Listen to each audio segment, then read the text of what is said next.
Welcome back to my limited podcast series on the 12 signs of the Zodiac and the construction of the traditional Zodiac wheel.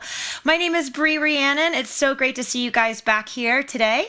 And as per usual with all of these 12 signs of the Zodiac, I will be going over the building blocks of all of the rulerships in order to help you learn these 12 signs of the Zodiac and teach yourself astrology in a better way, just to really simplify it. And that includes learning everything through the entire axis. So that means today we will also be mentioning Capricorn. And even though Capricorn has its own separate episode, we will be talking about the entire axis through polarity and how these signs and energies are actually really grounded and rooted within each other to help us build our understanding of astrology through the construction of the traditional zodiac wheel, one axis at a time. So this is actually going to be one of my personally favorite episodes because I actually have a Cancer moon. So I live in Cancer energy really just all the time because your moon sign rules your inner world. And of course, Cancer is ruled by the moon as well. So we will get into that rulership, that this is our lunar energy within all of the 12 signs of the Zodiac. It's the only sign that is ruled by lunar energy as well. But real quick, because I am wearing an outfit that is in theme with all 12 signs of the Zodiac for each episode. So let me move my hair because my hair is really kind of my primary feature a lot of the times. We can't see anything else. If you guys can see this is my Mudang sweatshirt. I literally live in this thing. Do not ask me where I got this. I have the most unfortunate news in the world that the first person who ever was like, send me the link, I need to get that sweatshirt. When I sent it, it was literally a 404 page not found error message. So I am so sorry, literally in advance, that I cannot allow you guys to buy this sweatshirt where I got it from. So yes, this is my Mudang sweatshirt. And for those who do not know, Mudang is a Cancer. So she was born in early July. So she actually is a Cancer sun. But I believe back last year when she was blowing up the internet and going viral and we were all just falling in love with her, I ran her chart. She may have had a Cancer stellium that included like Mercury. I think maybe Venus was in Cancer for her birthday as well. But hopefully everybody can see this, that there's like a few, she's like here, and here, but then also there is the moon. And, you know, maybe whoever made this sweatshirt actually knew that Mudang is our Cancer icon. I'm not sure, but they put a moon on it and it's really fun and it's funny. And I fell in love with this sweatshirt because I knew that she was a Cancer. And when I was going through my closet trying to be like, what represents Cancer energy with all these rulerships and the moon and the home and motherhood and nurturing and all these things, I was like, I'm not sure. Oh my gosh, duh, I have a Mudang sweatshirt. So that is my themed outfit for today with Cancer. And I literally live in this thing. I love it so much. And I love Mudang so much. I still follow her. I still look at her. And then also just like a little plug that the latest baby hippo that we are actually in love with on the internet is also named after a planetary body, and his name is Mars. So I just love all of these little connections where I always like to say that humans are always actually just reacting to cosmic energy, and that we really are truly aware of cosmic energy at deeper levels than we may think. So we have both of our we have the female Mudang hippo that is an icon, and she happens to be ruled by the moon and lunar energy and is a Cancer. And then we also have our male icon as far as a baby hippo goes, like the next year, is named Mars, and that is, a masculine rulership, as we know. So I just think that that's fun, that we're naming all of our iconic viral baby hippos in some way.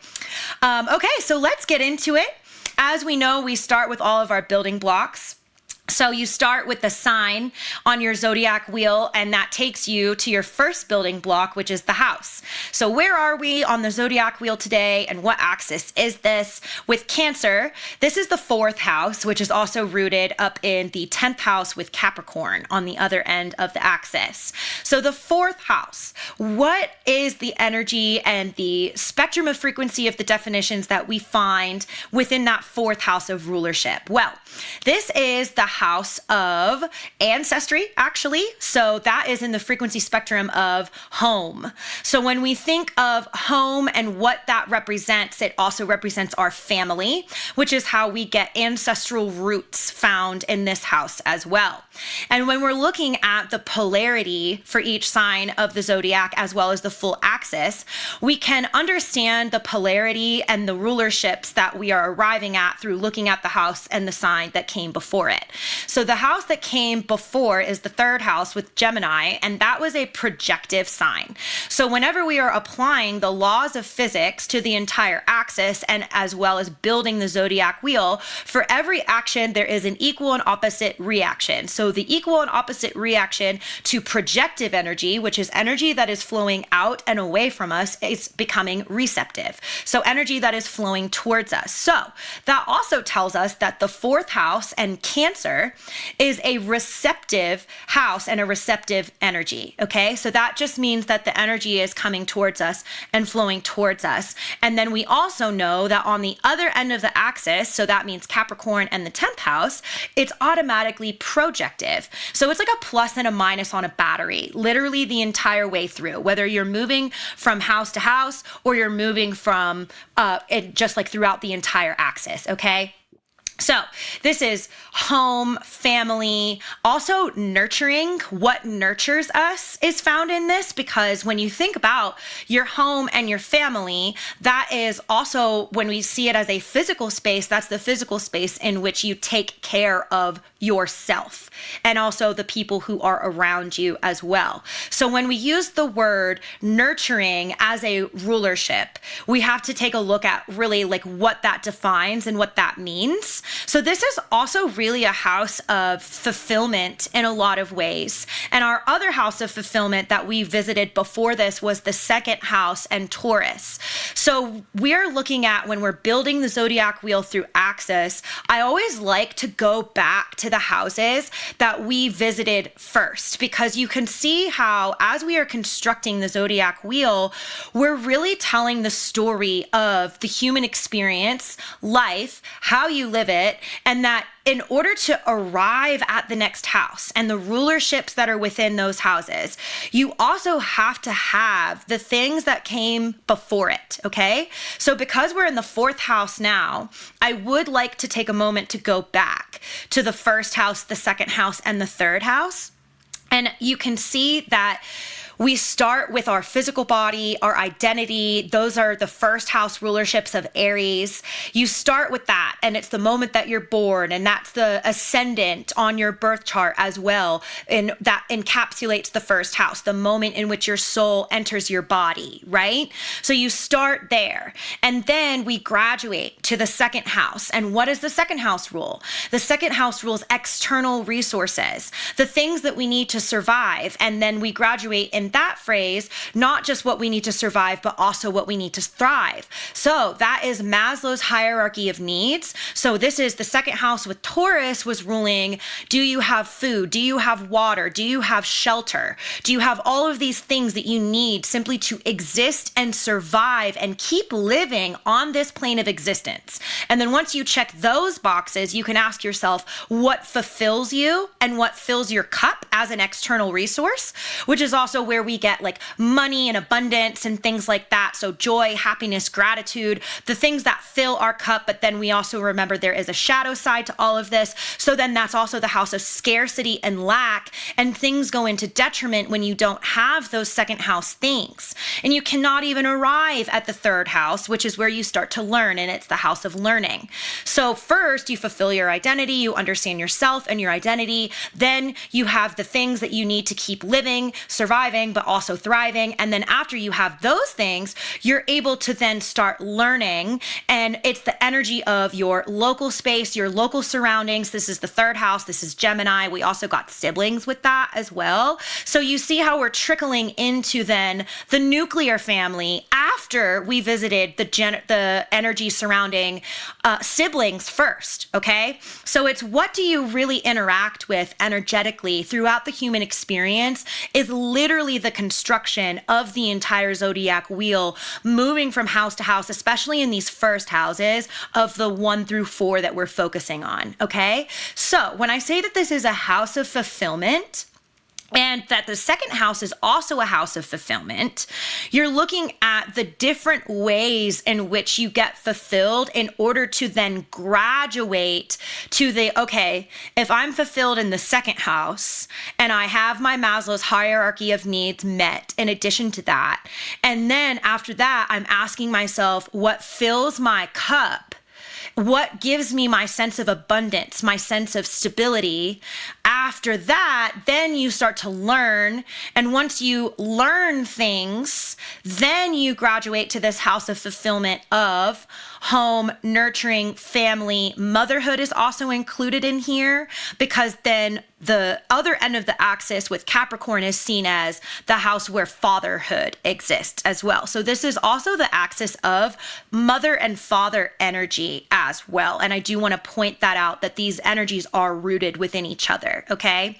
So what else do we see in the fourth house? This is where you get, so we got Maslow's hierarchy of needs with food in the second house. This is the house of Julia Child and like cooking and like things like that, of like really, really elevated. And this is the house where we even don't just like to cook for ourselves, and it's this nourishment of ourselves with food, and it's very decadent, and it can become very, very indulgent with food in this frequency spectrum of the fourth house, but also where we start to put our energy and focus towards others. And I want to feed someone else. You also get this energy in this house of the fourth house, which is very mothering, right? It's like, what is that phrase, mother hen? Whenever you have a mother hen and she's, clucking around everybody and she wants to make sure that everybody is well fed and enjoying themselves, you get that energy here in the fourth house as well, okay? So ancestry is your entire DNA lineage as well. And this is when you start to look at, kind of the concept of even like breaking generational curses and stuff comes out in the fourth house through that when you look at that frequency spectrum of ancestry. Because from a scientific perspective, we also know that trauma itself lives in the DNA, and that is going to be ruled here in the fourth house by this house of ancestry. So really what got passed down to you through all of your family and all of your ancestry throughout your entire lineage that you have taken on, and that we agree from a spiritual sense to take that on in order to continue working on it. So there is a shadow side to this house that is based in, I would say, wounds, but also trauma, just because of through the DNA, we've proven scientifically that trauma itself goes into the DNA. So this is where you can also look at the energy of the kind of the baggage that you can take on throughout your family. I can use like my family as an example. I come from a very, very Irish Catholic family. Alcoholism and addiction is very, very prevalent in Irish Catholic families. And a whole bunch of my family in that side of the family went into AA and stuff like that. So that's also found here. The energy of that, you can explore that in a lot of ways of like, what did I take on through the DNA of my family? That is here within the fourth house. And I always like to talk about some of the more shadow aspects that other astrologers might not necessarily highlight, because we want to talk about everything that's good and everything that is nice about all of these signs of the zodiac. But we do need to embrace duality and understand that it is an entire spectrum of frequency, and that when we're looking at duality, nothing is never it's not nothing is never, that's a double negative. Nothing is positive or negative. Everything just is, right? So whatever we view as a human assignment as the perspective of positive, we can seek and find additional information and flip that perspective over on its head and be like, oh, actually that's negative. So even taking out the positive and negative assignments of taking a look at any of this, it's really about furthering your self-understanding and understanding your lineage and where that you have come from an energetic DNA standpoint of what you have taken on is even why these platforms like Ancestry.com, 23andMe are so popular. So that's also found, that's all ruled by fourth house energy, okay? So that's your first building block, is always the house. And the reason that that's always your first building block, I want to make sure that I try and remember to mention this in all of my episodes. I haven't mentioned it in every single one, and that's my bad. But when you're learning how to read a birth chart, whatever the rulership of energy is in each house actually does not change. So everybody's first house is the first of identity. Everybody's second house is the house of external resources. Everybody's third house is the house of learning. And everybody's fourth house is the house of nurturing, home, ancestry, roots, origin stories, things like that, okay?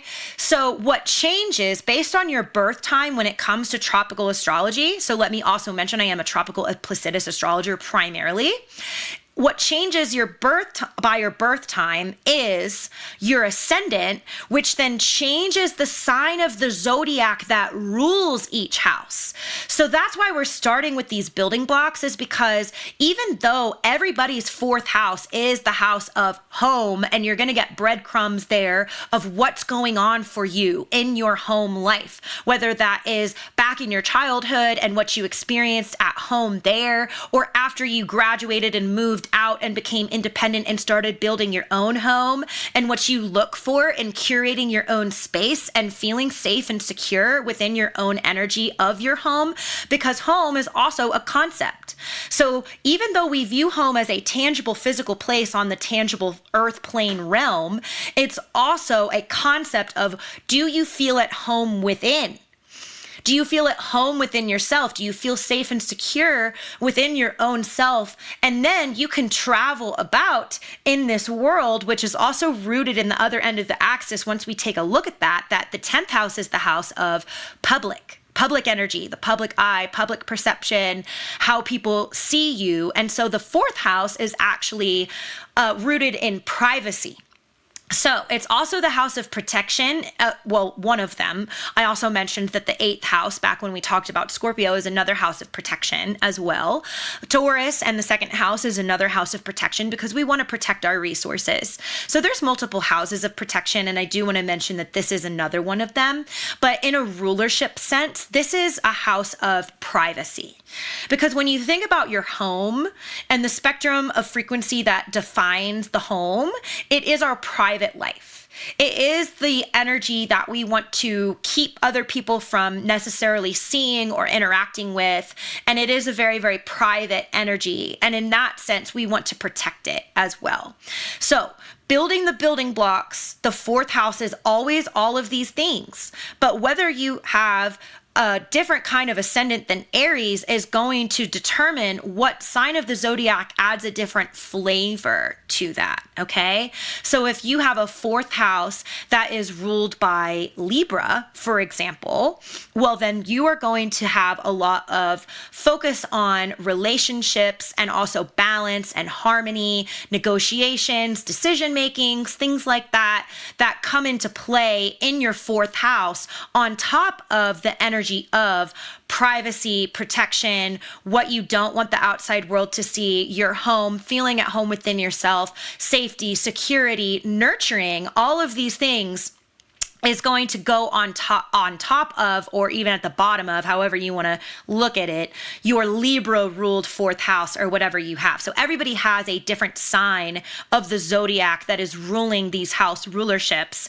So that's why you always want to do your first building block when you're learning the traditional zodiac wheel, is understanding, well, what's ruled by the house rulership, because that is not going to change. And then you're just changing some flavoring on top of it it that gets induced and amalgamized into that house rulership, okay? So then after that, you want to look at the planetary rulership is going to get stacked on top of the house, because then you as a personal person have your moon placement is likely possibly not Cancer, right? So it's like we're talking about Cancer being ruled by the moon today, but maybe you have a Sagittarius moon or you have an Aries moon or whatever it is. So the planetary rulership is going to also be based upon not the planetary rulership, but your planetary placement is going to change based on your birth time, okay? That's all these personal aspects that we are looking at. So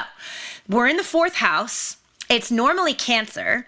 The planetary rulership becomes the moon. So what does the moon represent as a planet? Well, it's our emotions. It's our inner world is really the way that you can see it. So again, do you see how we're graduating on this frequency spectrum of home, privacy, what I don't let everyone see, what people cannot usually access from me, I have to open up to tell them about it. I have to become vulnerable in order to expose what's going on in my home life. So the moon being the planetary rulership, ruling our inner world. That's how you want to see it first. Use that phrase first before you even graduate to emotions.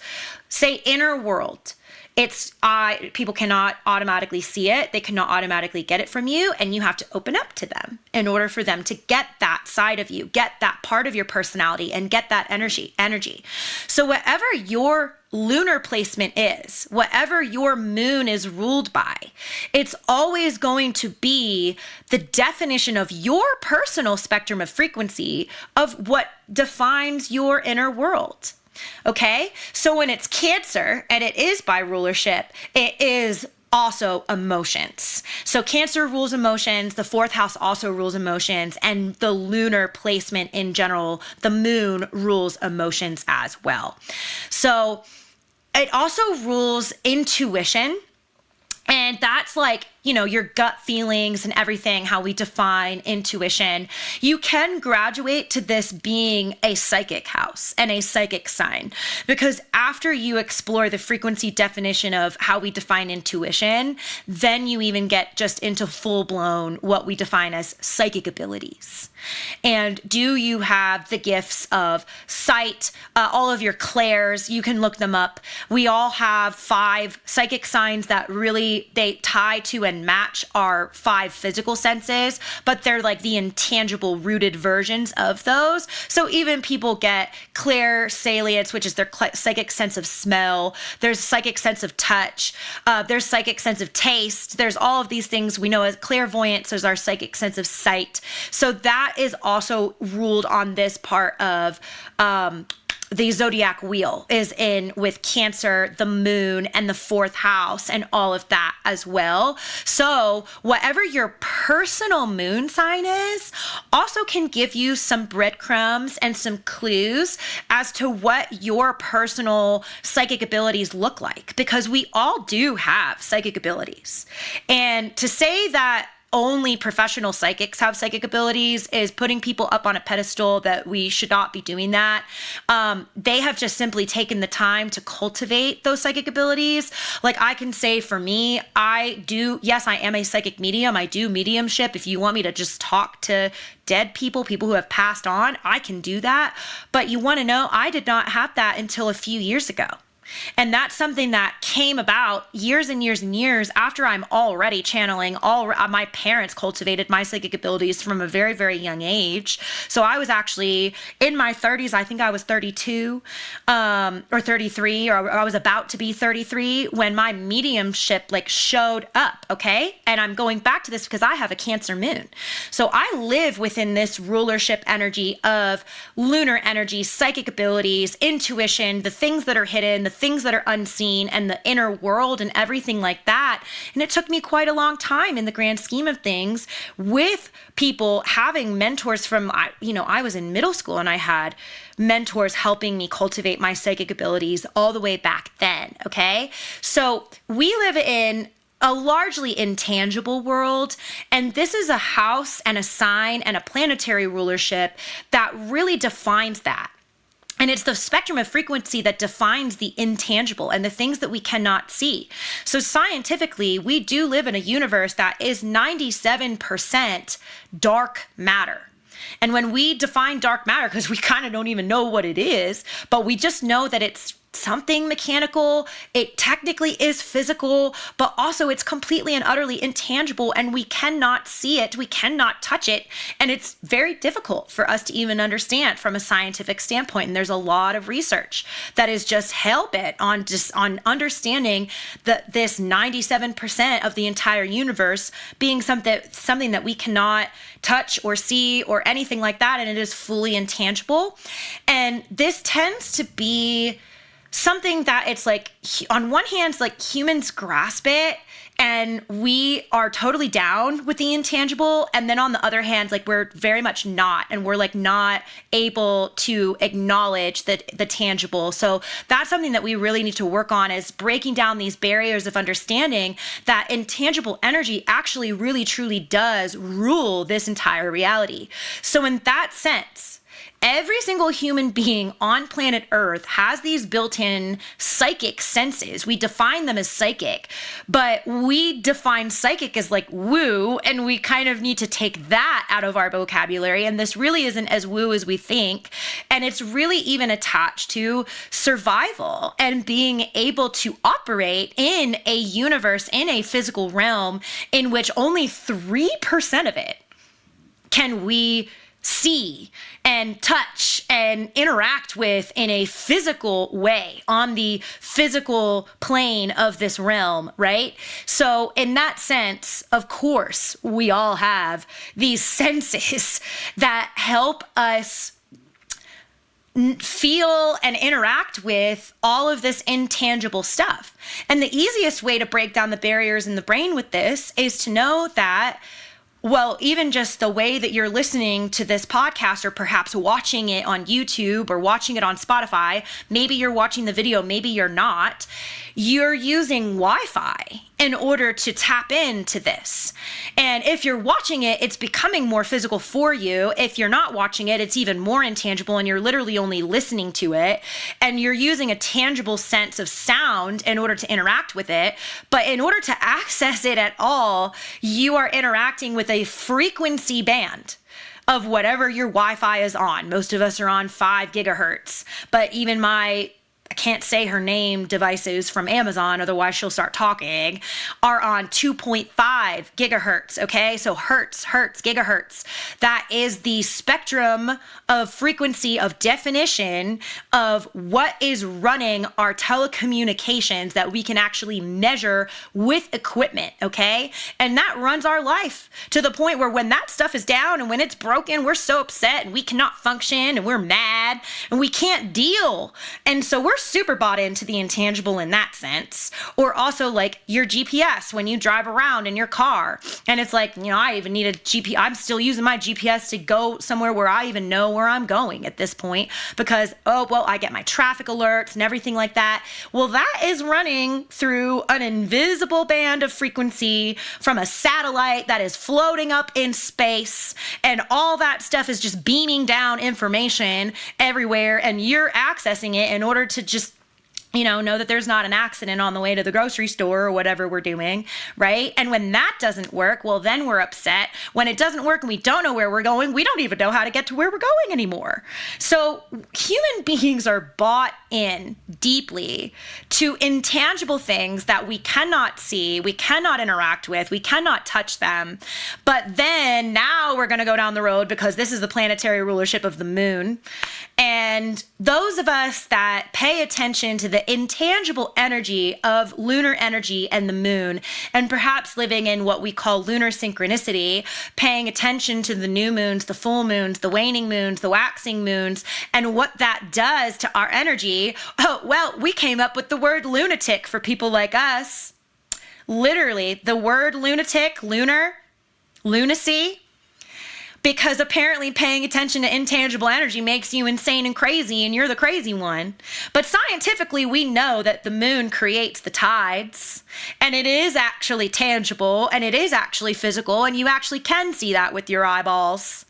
And we can know that, but we can also know that we're made out of over 80% water or whatever it is. It's like your eyeballs are over 90% water. Is that not your perception, the way that you see things, and perception is reality? And we're going to say that the moon can create the tides and tidal patterns and even migrational patterns, and also plant life is adhering to it. We're growing crops through lunar cycles, and we're going to be like, oh, yep, but not us though. I'm not affected by the moon, even though my brain is mostly water. I'm not affected by the moon, says Chad. Chad looks at me and is just like, she's crazy because she thinks the moon defines her mood. Absolutely it does, because it actually rules my brain being made out of water. And then this is where you graduate to your next building block when it comes to this. So here we are talking about the science of the moon. We've even gone beyond that. This is in astrology. It rules your inner world. It rules your emotions. It rules your intuition. Now we've applied science to that. Okay? We've graduated past the intangible, and we're making this more tangible because this is scientific fact that the human body, even down to the cellular level, the cellular makeup at the atomic level, your cells, your very individual cells are made mostly out of water. So of course you respond to what the moon is doing. It's also our closest planetary body. So there's that. It's defining also our seasons. So I'm getting ahead of myself. Let me graduate to the element, and it's water. This house of the zodiac, the fourth house, is a water-ruled house based on element. The moon is ruled by water, and that's easy for you to remember because you can remember the moon creates the tides. So it's automatically associated with water, even just from a scientific sense, from a cultural sense, mythology about the moon and things like that. It's a goddess of the ocean. It's just like you can very easily graduate through these building blocks, which is why we're doing it that way. Okay. So water as an element is always, always, always, always it's an element of transmutation and transformation, okay? Those words are kind of synonyms, but they are technically different. So I always want to use both transmutation and transformation, okay? Because water transmutes energy. That means that it's an amplifier and it's also a conductor. So from a scientific standpoint, because I am your science girly, I'm going to remind everybody, let me plug, I just spent 5 years in the engineering world doing test and measurement, okay? It's equipment that engineers need to do their jobs, specifically also in the aerospace world and things like that. So we're talking about space and lunar objects and planetary objects and things. So there's a reason that I'm connecting these dots and going down this road. Okay. So water it's an amplifier. It's a conductor. It literally conducts electricity, things like that. Okay. But it also exists in multiple physical forms. So we have our liquid version of water. We have our solid version of water as ice, right? And then we also have our gaseous version of water that exists in the atmosphere. And again, that's intangible and we can't see it either, but we believe that and we know it exists, and it turns into clouds and it turns into rain, okay? So it should not be that hard for humans to get bought in that we are ruled in a physical way by intangible energy that we cannot see and that is deeply, deeply, deeply found right here with Cancer, the fourth house, being ruled by the moon, and it's ruled by the element of water, okay?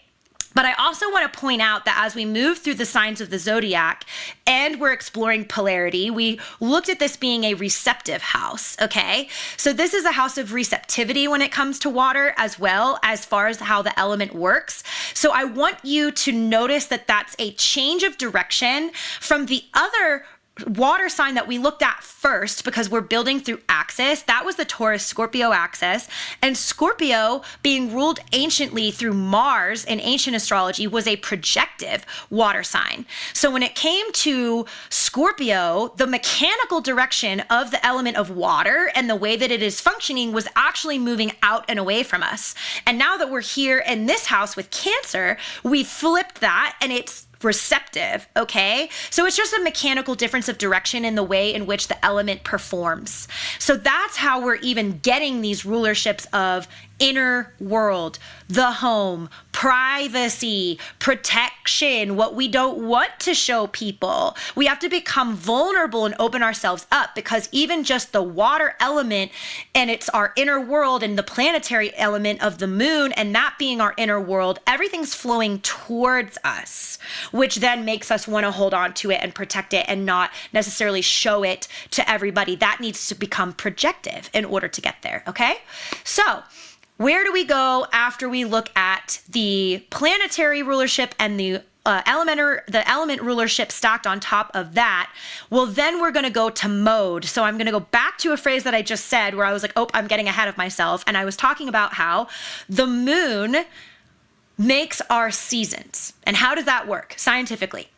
The moon is what is causing and allowing our tilt of axis, the axial tilt of Earth. So Earth as a sphere is not just sitting perfectly balanced in the North and the South Pole, and like the things are not like in just like this alignment. Things are tilted, okay? So that's even how we get this flipping of seasons between the Northern Hemisphere and the Southern Hemisphere, and that when we're experiencing summer in the Northern Hemisphere, it's winter in the Southern Hemisphere, and vice versa. When they're experiencing summer, we are experiencing winter here in the Northern Hemisphere, okay? So also, I want to point out that when we're defining our axial tilts, you are looking at the Tropic of Cancer and the Tropic of Capricorn, okay? And I want to just throw that out there.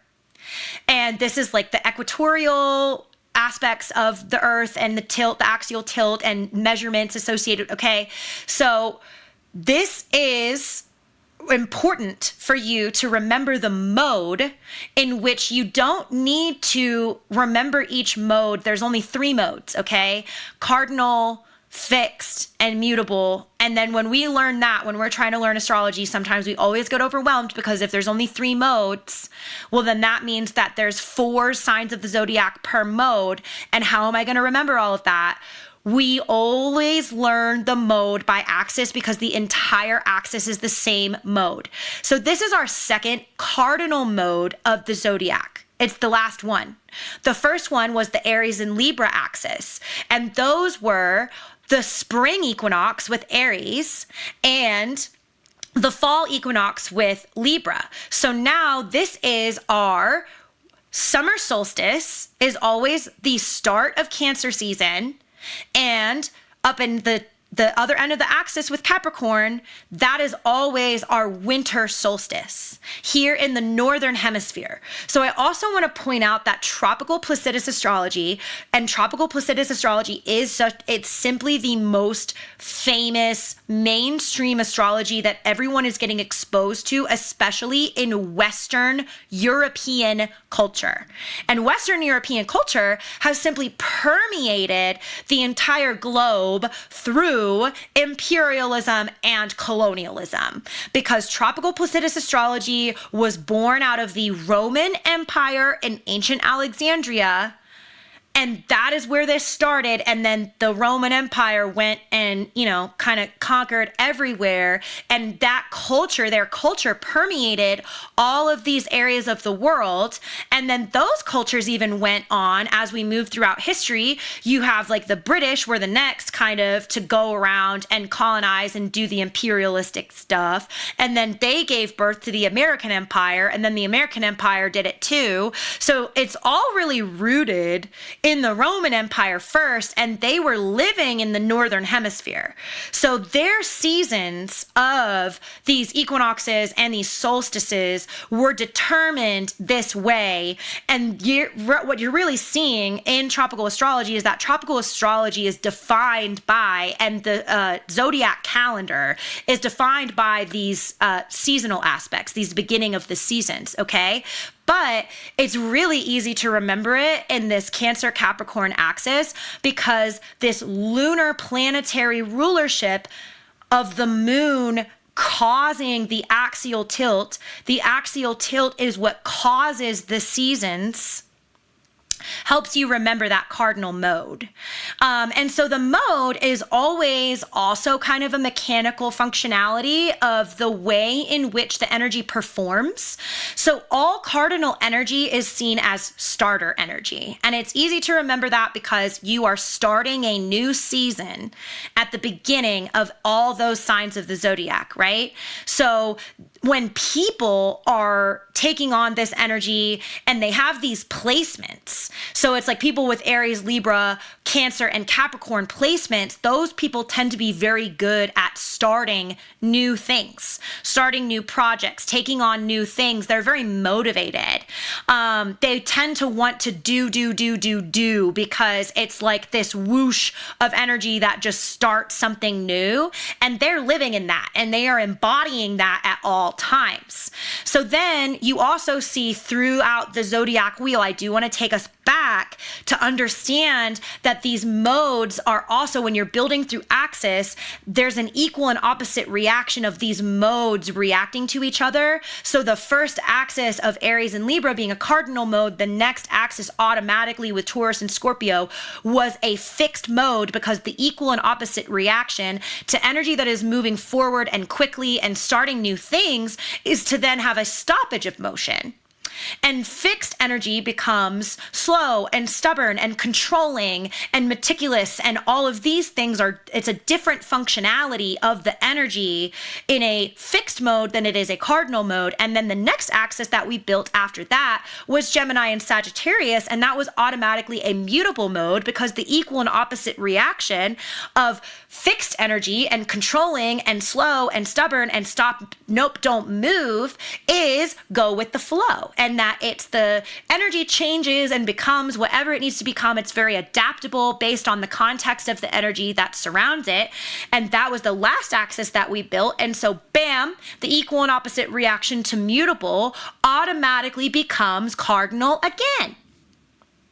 Because that go with the flow, we are changing it to, nope, I'm not going to be super go with the flow. I'm going to be very fast moving forward, starting new things, that kind of stuff.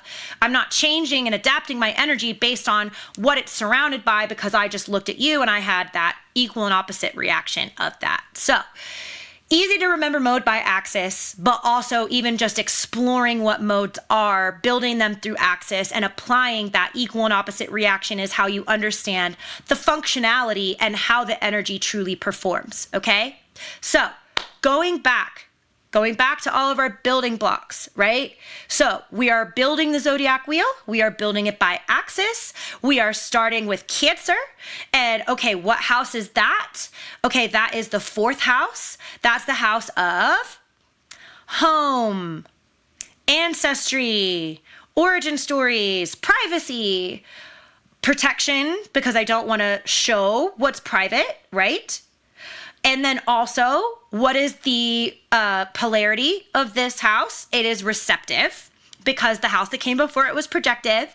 And then that helps us build our entire axis. So when we know that this is the 4th house and the house of home and privacy and things we want to protect and not show everyone else and ancestry and things like that, well then, and it's receptive, we automatically know that the 10th house and Capricorn on the other end of the axis is automatically projective, and we are building the plus and the minus on our battery through axis, and that these definitions and energy are rooted within each other so then even our rulerships are giving us answers to the other end of that house, because if this is the house of privacy in the 4th house and home, well then bam, we get to the 10th house in Capricorn, and that becomes the house of public image and public eye and how others in the public perceive us and the energy that people get from that. And it's not being protected, and it's actually visible, and it's being seen. So it's rooted in that protective energy, right?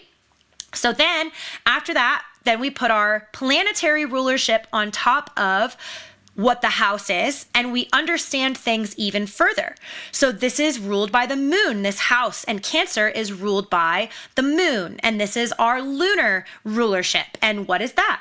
Well, that is our inner world. Okay, that took us right back to our 4th house rulership of home and family and privacy and things that we don't want to show everybody else, because yes, this is our inner world. But now we're turning it more personal with that lunar placement. And it's also our intuition, our emotions, our emotional world, what we feel and how we feel it, how we express our emotions as well. And we have to become vulnerable in order to tell people how we are really truly feeling. And that's found through that lunar placement. And then we're even not lunar placement, lunar rulership, but taking you to your personal lunar placement, you're understanding all of these things. So I am speaking on both simultaneously.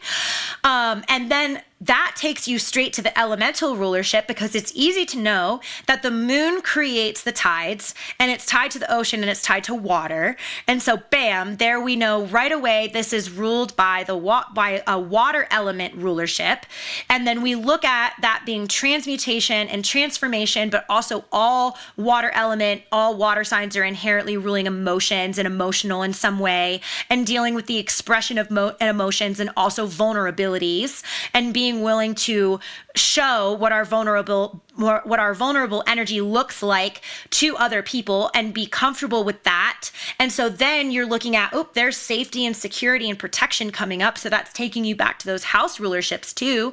So there you are, understanding this entire sign of the zodiac through all of these building blocks and rulerships. And then what was the last one that we put on top of it was the mode. And it's a cardinal mode, because, this is the Tropic of Cancer, the Tropic of Capricorn. This is the axial tilt, which is caused by the moon. There you got the rulership of the moon. So you're connecting all these dots. And the summer solstice is always the start of Cancer season. And then right there, because it's always connected, the whole axis is the same mode. Wow. The other end of the axis with Capricorn is always, always, always the winter solstice. That's always the beginning of Capricorn season. And then if you forgot all of that, okay, let's just, we're trying to learn astrology. We feel like this is a lot. This is a vast system of knowledge. We feel like we're overwhelming ourselves. We've also slept. All right, I forgot all of it. Learn the symbol last, okay? So these symbols are imagery. And what you can do if you're struggling to remember all of these other building blocks is you can just remember what the symbol is. And you can take the imagery surrounding that symbol, and it will take you right back to the definitions of all of these rulerships and everything else that you got out of this sign of the zodiac and the house and the planetary rulership and all of these things just through the image and the symbolism attached, okay? So what is the symbol for Cancer? It's a crab. Okay, for people who are not watching the video, I'm being a goof, and I'm making my hands do crabby things.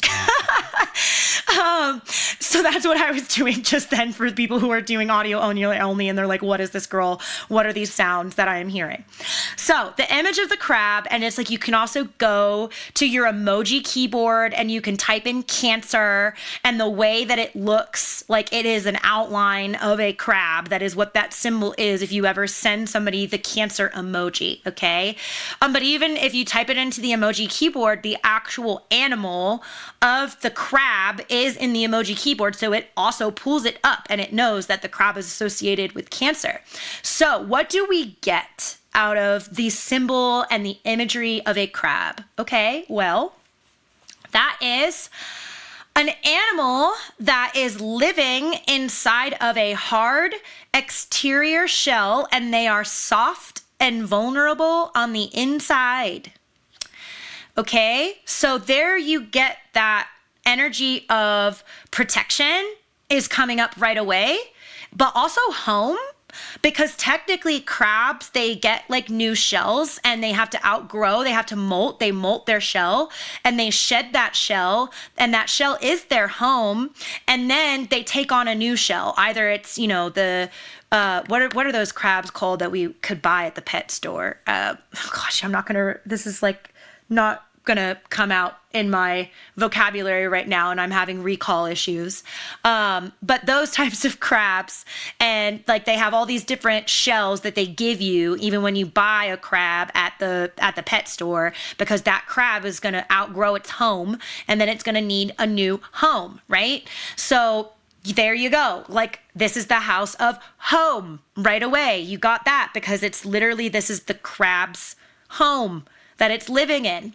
But also you got privacy and protection out of that. You also got taken to inner world and vulnerabilities as well, because that crab is soft on the inside, and that's also not apparent until that shell comes off. So that means if we're going to see the inside of the crab and we're going to see the truth of the vulnerability and how vulnerable a crab really even is, we have to take the shell off.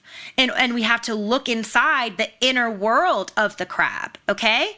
So that's why we look at the symbol last, is you're even just looking at like scientifically and like what this animal is and does and what we know about it took you to all of these rulerships and definitions that you got out of understanding what the house is, understanding what the planetary rulership is, all these things, right? So that is why I have everybody do the learning of the building blocks foundationally, like literally in a certain order, because whether you're reading your own personal birth chart and understanding these things and understanding how the energy changes based on the different signs of the zodiac that then get associated with these things, that your lunar placement is whatever sign of the zodiac the moon was in at the time of your birth. So that's still your inner world. It's still your emotions and it's still all these things, but baby, it's Aries. And so your inner world is, you can even be impulsive and you're very, secure, like maybe in your identity and your inner world, and you're very, very confident, or maybe you're not and you need to get there and you're in detriment, all these things. So knowing all of these rulerships helps you put your own individual zodiac signs within all of these things, and it's helping you understand your own birth chart. Whether you have an empty fourth house or you have fourth house placements, that is still where you're looking at the energy of your home, your private life, your vulnerabilities that you don't necessarily want to show other people, but also how you nurture yourself and nurture others and all of these things, but also your emotions, also your ancestry, your roots, your origin stories, all of these things. So it's all just foundational building blocks that are being stacked on top of each other in order to develop a frequency spectrum of definition that then those definitions give you your understanding. So I always want to talk about some of the personality traits that we find within these signs of the zodiac, and how mainstream and pop astrology, they tend to put personality traits in boxes, and we tend to really eliminate the understanding of duality when it comes to all of these signs, and we tend to give them stereotypes, and either we see them as good or bad. I want to really break that down and eliminate those types of things, because really, our understanding of duality is that nothing is positive or negative. Everything that we see as good, we can find other information and flip it over and see it as bad. And we're doing this with really what we see as like strengths and weaknesses of these signs of the zodiac, right? So it's like when it comes to Cancer, and I can really speak to this, we call Cancer the crybaby of the zodiac, because in truth, I am. Crying is my primary form of expression. It does not matter what the emotion is, I will cry about it. Sad, cry. Happy, cry. Angry, cry. I will, excitement, cry. Surprise, cry. I don't care what it is, cry. It's a water sign, ruled by the moon. Yeah, we've got that, right? Okay. Society and culture is viewing crying as a bad thing, okay? So because it's viewing it as a bad thing, and we're looking at Cancers and we're just like, oh, they're too sensitive. They're way too sensitive. It's the cry baby of the Zodiac. They just can't stop crying. Watch out. You'll look at them cross-eyed and they'll cry, or like whatever we say. Okay, so mainstream pop astrology is viewing this as a weakness. We can seek and find additional information that can turn that perspective on its head, even just through understanding the rulerships, right? Of knowing that Cancer and the moon and the fourth house is this house of emotional expression, and it really rules emotions, especially through that planetary rulership of the moon and being the inner world. So then what you're also seeing is that Cancer energy in general, and also lunar energy in general, is our form of emotional expression. And as a society, maybe we're labeling emotional expression as bad and you shouldn't be showing your emotions. But now that we're graduating through the ascension of consciousness a little bit, we're recognizing that we shouldn't tell people to not express their emotions. And people do need to express their emotions. And why is it a bad thing if you cry? And why are we labeling you as weak if you cry? So is it really a weakness, or are we simply choosing to perceive it that way, right? And some of the people with heavy Cancer energy, heavy Cancer placements, what their gift in life really could be, even though people might be viewing it as a weakness, that they're very sensitive and they're very emotional, one of their gifts, whether they're teaching positively or negatively, is teaching people about emotional expression. And there's always people who teach negatively, y'all. There are always people who set a negative example and they make somebody say, I don't want to do that. And just because somebody is teaching negatively doesn't mean that that's necessarily a weakness either, because the human mind also learns through negative experiences really efficiently and really well. For us to look at something and say, I don't want to do that, or I don't want to be that.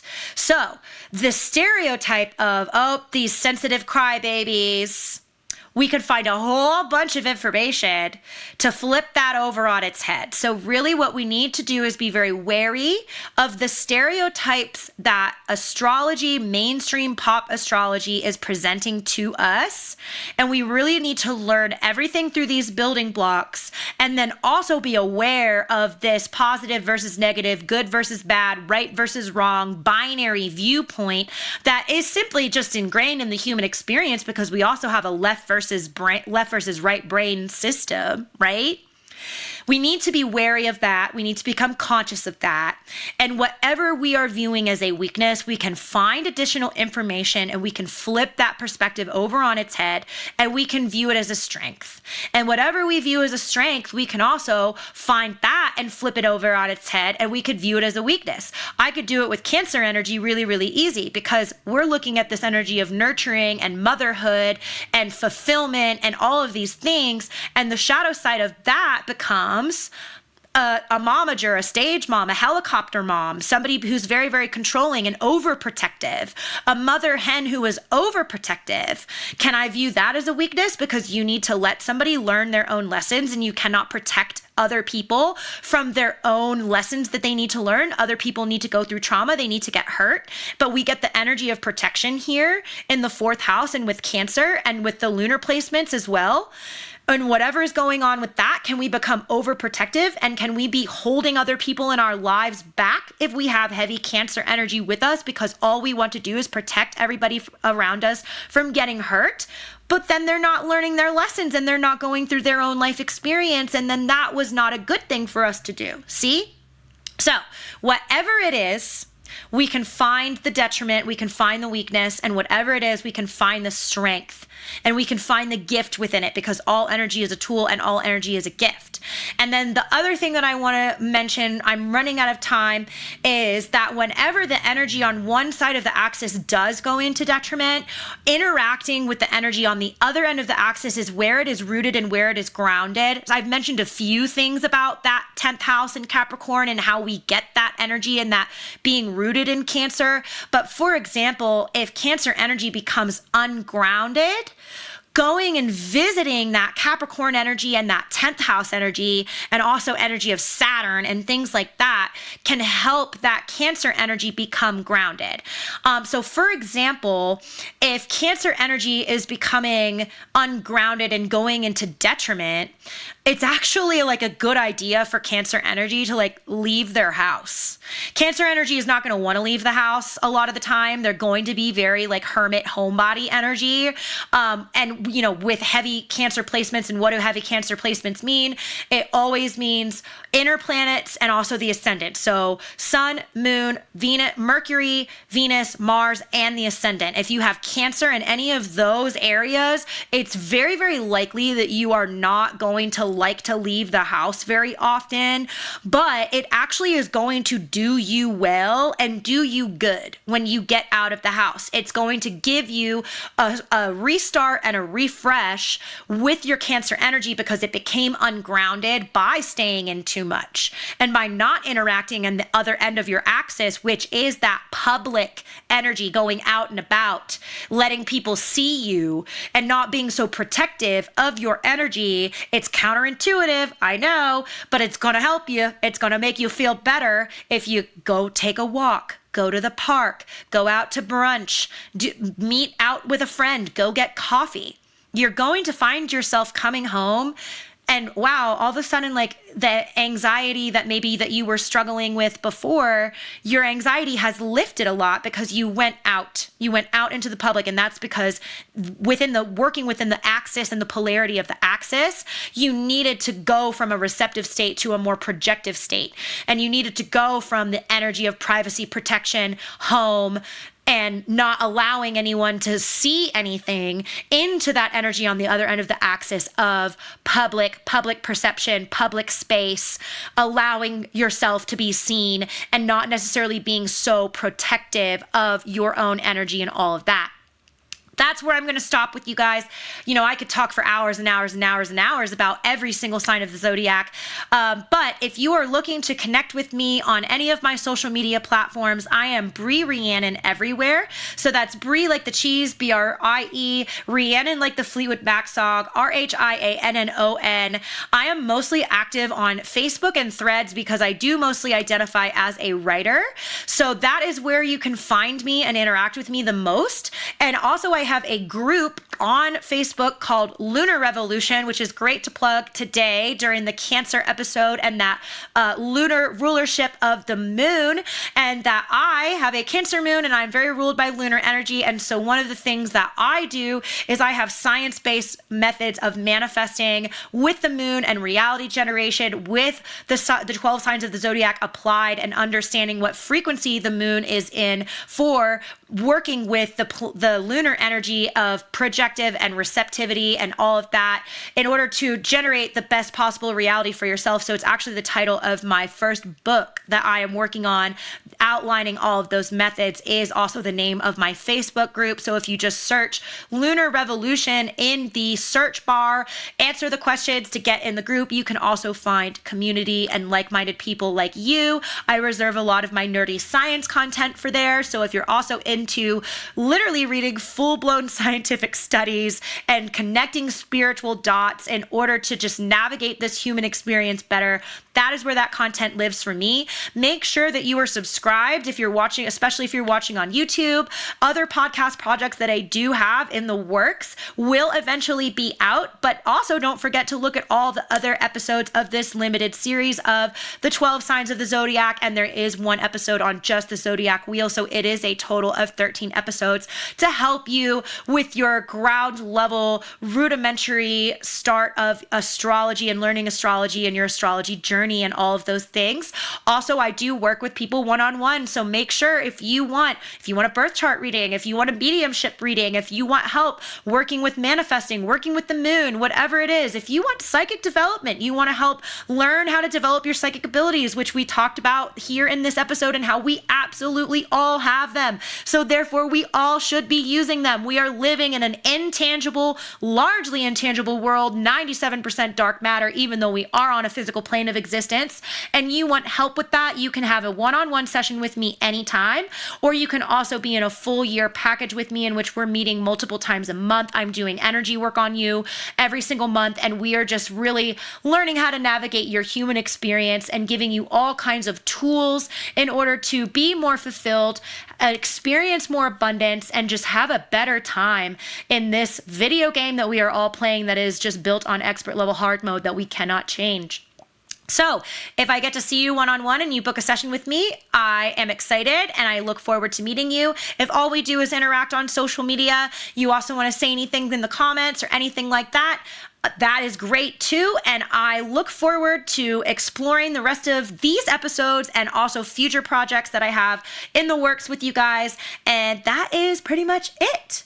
So find me on all social media platforms, connect with me, book with me, and let's just be in the human experience together, living under the energy of the moon that is literally ruling our entire world and our entire life. Because like I said, don't forget you are made out of mostly water. So you got to be paying attention to whatever the moon is doing, because I promise whatever the moon is doing, you are doing it too. Okay? Anyway, that is it. Move on to whatever the next episode is that you want to listen to in this podcast series, and I will see y'all next time. Thanks so much. Bye.